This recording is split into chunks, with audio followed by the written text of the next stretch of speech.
بسم اللہ الرحمن الرحیم۔ حضرت لقمان کا بیٹا جب تجارت کے لیے جانے لگا تو وہ حضرت لقمان کی خدمت میں حاضر ہوا۔ تب حضرت لقمان کہنے لگے، اے بیٹا، جب جاؤ گے تو راستے میں ایک میدان پاؤ گے۔ اس میدان میں ایک چشمہ ہے جس کا پانی نہایت ٹھنڈا اور شیریں ہے، اور اس کے کنارے ایک درخت ہے جس کی چھاؤں گھنی اور فرحت بخش ہے، لیکن خبردار، اس درخت کے سائے تلے ہرگز نہ بیٹھو، اور اللہ تعالیٰ تم کو اس مہلکہ سے محفوظ رکھے۔ اور وہاں تم کو ایک شخص بوڑھا ضعیف ملے گا جو عمر میں اس درخت سے بڑا ہے، پھر جیسا وہ تم کو کہے اس کی بات لازمی مانیو۔ اور دوسری بات یہ کہ جب آگے جاؤ تو فلاں گاؤں میں وہ لوگ میرے دوست ہیں اور تم کو اپنے گھر لے جائیں گے تعظیم و تکریم سے، اور اس گاؤں میں ایک عورت ہے نہایت حسین و جمیل اور مالدار، بس تمہارا اس عورت سے نکاح کرنا چاہیں گے، لیکن تم ہرگز قبول نہ کرنا، اور خدا اس سے تمہیں اپنی پناہ میں رکھے۔ اور تیسری بات یہ کہ ایک شخص فلاں نامی اور فلاں شہر میں رہتا ہے، ایک مدت ہوئی مجھ سے قرض لے کر گیا ہے، بس اس سے وہ قرض وصول کیجیو، اور خبردار، شب کو وہاں نہ ٹھہرنا، اور یہ تمام نصیحتیں یاد رکھنا، اور اب جاؤ، میں نے تمہیں خدا پر سونپا۔ چنانچہ وہ اپنے باپ کی بتائی گئی باتوں کو تسلیم کر کے سفر پر نکلا۔ جب میدان مذکورہ میں پہنچا جس کے بارے میں اس کے باپ نے نصیحت کی تھی، اس کے کنارے ایک چشمہ پانی کا پایا، اس کا پانی نہایت شیریں اور شفاف، اور اس چشمے کے کنارے ایک درخت پایا جس کے سائے تلے ایک شخص بزرگ کامل بیٹھا ہوا تھا، مارے گرمی اور پیاس کے چاہتا تھا کہ اس چشمے سے پانی پیے اور اس درخت کے سائے تلے دم بھر کے لیے آرام کرے، لیکن اسی وقت اسے اپنے باپ کی گئی نصیحت یاد آ گئی، تو وہاں سے قدم آگے بڑھانے لگا تو اس بزرگ نے جو درخت کے نیچے بیٹھا تھا پکارا، اے لڑکے، کہاں جاؤ گے؟ ایسی دھوپ میں اور سخت گرمی پڑ رہی ہے، بس اس چشمے کا پانی، ٹھنڈا پانی پیو اور ذرا چھاؤں کے سائے تلے دم لے لو، میرے پاس آ کر بیٹھو۔ لڑکا بولا، ہرگز نہیں بیٹھوں گا، کہ میرے باپ نے مجھے منع کیا ہے اس درخت کے سائے میں بیٹھنے سے۔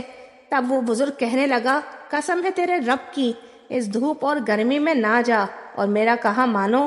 یہ بات سنتے ہی لڑکے کو باپ کی بات یاد آئی کہ وہ بزرگ تجھے جیسا کہے اس کا کہا مانیو۔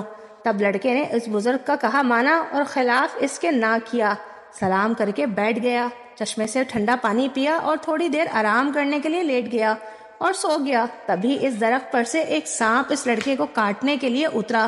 لڑکا سو رہا تھا لیکن بزرگ جاگ رہے تھے، بس اس بزرگ نے سانپ کو مار کر اس کا سر کاٹ لیا۔ جب لڑکا اٹھا تو دیکھا کہ ایک سانپ مردہ پڑا ہے بغیر سر کے۔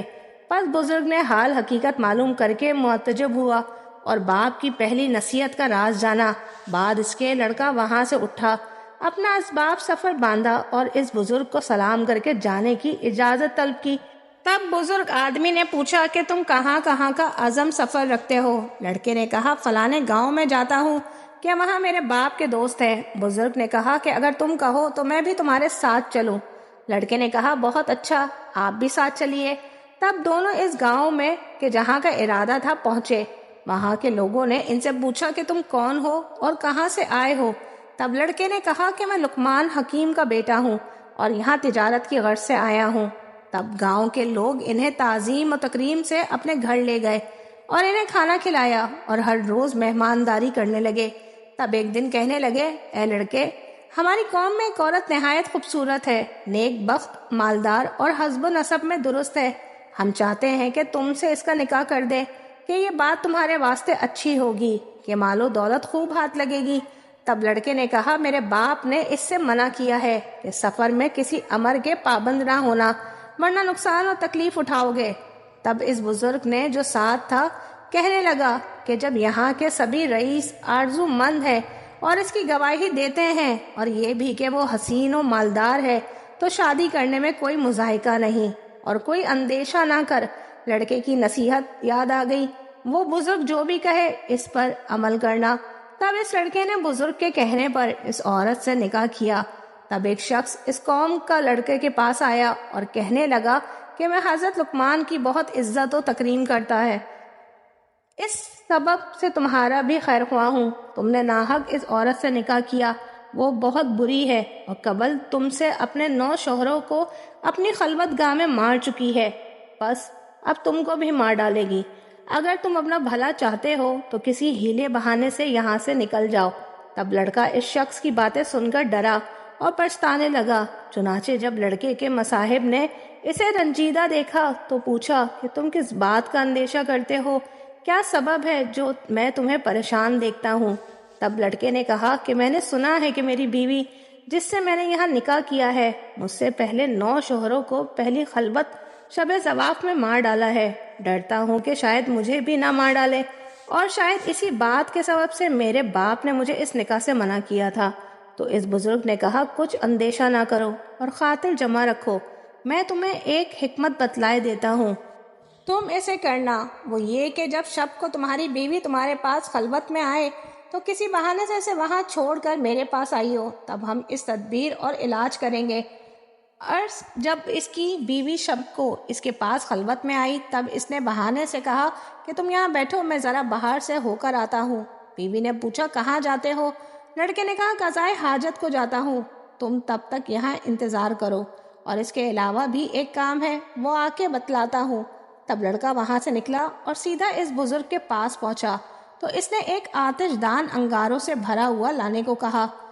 جب لڑکا آتش دان لے آیا تو بزرگ نے اس میں سانپ کا سر جو درخت کے نیچے سے کاٹ کر لایا تھا اس کو اس آتش دان میں رکھ دیا، اور آتش دان کو لڑکے کے حوالے کیا اور کہا اسے لے جاؤ اور اپنے بیوی سے کہو کہ برہنہ ہو کر اس آتش دان پر خود کو سیکھو، اور بعد میں اس کو دوبارہ میرے پاس لے آنا۔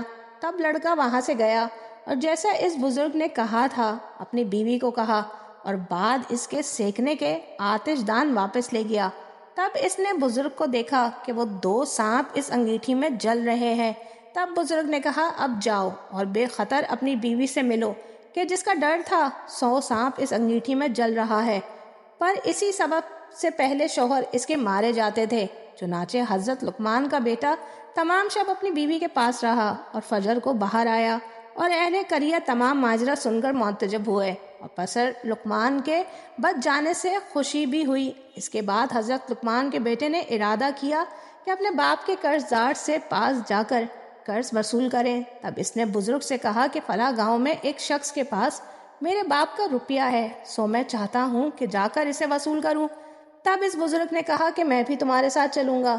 تب دونوں آدمی اس شخص کے پاس گئے، وہاں کے لوگوں سے اس کے بارے میں پوچھا تو لوگوں نے کہا کہ وہ شخص تو بڑا فسادی اور دغا باز ہے، بس تم ناحق یا اپنی جان گنوانے کے واسطے آ گئے ہو، سو تمہاری حق میں بہتر یہ ہے کہ یہاں سے چلے جاؤ۔ اور وہ دغا باز آدمی کسی کا روپیہ لے کر واپس نہیں کرتا۔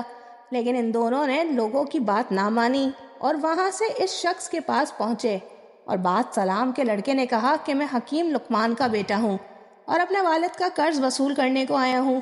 تب اس نے کہا بہت اچھا، آپ ہمارے بزرگ زادے ہیں تو آج کی رات مہمان نوازی کا شرف بخشیے، صبح کو حساب کتاب کر کے جو روپیہ بنتا ہو سو واپس کر دوں گا۔ لڑکے نے میرے باپ کا حکم نہیں کہ سب کو یہاں ٹھہرو۔ تب اس بزرگ نے کہا جو اس کے ہمراہ تھے کہ اے لڑکے کہ کچھ پرواہ نہیں، چلو آج کی شب یہاں رک جاتے ہیں، پھر جو خدا نے ہماری قسم میں لکھا ہوگا سو ہو کر رہے گا۔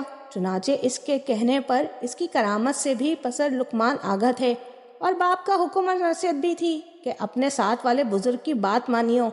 تب اس سبب سے دونوں شب کو اس دغاباز شخص کے مکان پر رہ گئے۔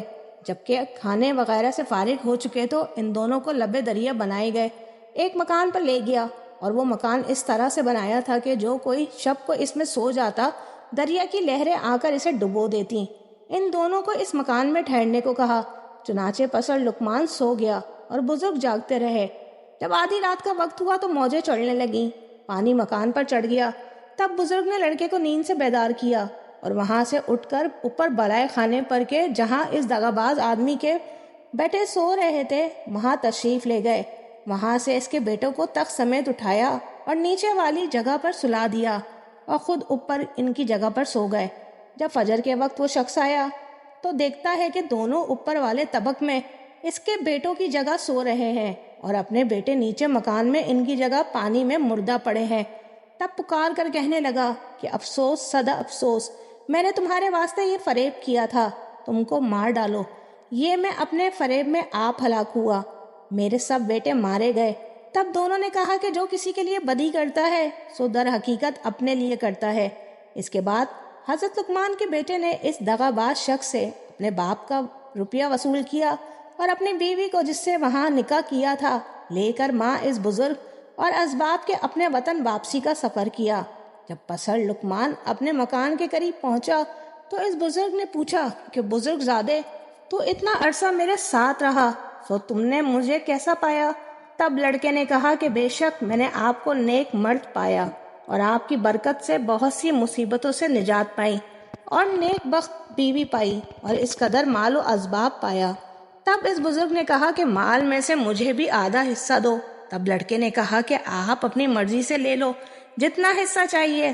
بزرگ نے ایک طرف بیوی کے ساتھ تھوڑا سا مال رکھا اور دوسری طرف زیادہ حصہ مال و اسباب کا رکھا اور لڑکے سے کہا ان میں سے جو تم چاہو رکھ لو اور دوسرا حصہ میرے واسطے چھوڑ دو۔